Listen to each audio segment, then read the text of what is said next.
Mila salama hoaho hitondra firenena, mila mazava fo sy sainao ive fanjakana, mila manam-panahy le rehetra hitatambahô, tsy ilana olona matika reny, tsy ilana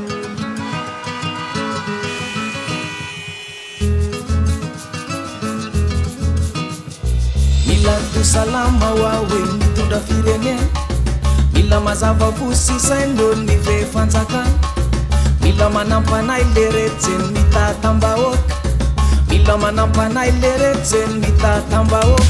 Tsy ilana olona matika reny, tsy ilana olona mararim-boninahitra, tsy ilana tsangan'olona sary-bakoly, tsy ilana olona mifanahin-devoly ô. Mila salama hoaho mitondra firenena, mila mazava fo sy sainao ny ve fanjakana, mila manam-panahy le rehetra mitatam-bahoaka, mila manam-panahy le rehetra mitatam-bahoaka. tsy ilana olona rofitafy be draikidraiky amin'ny telo moka, tsy mila botea tambotro vahoaka, lava tanana kanjo mpangarokosy ranotre. Mila salama hoaho mitondra firenena, mila mazava fo sy sainao ny ve fanjakana, mila manam-panahy le rehetra mitatam-bahoaka, mila manam-panahy le rehetra mitatam-bahoaka.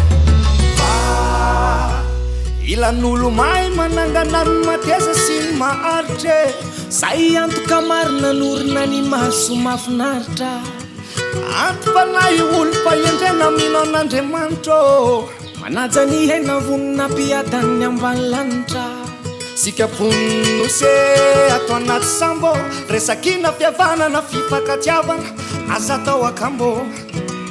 Hoaiza mitirandrika amin'ny sambo aravoara, kasikara manakasina ovay ireny tantara.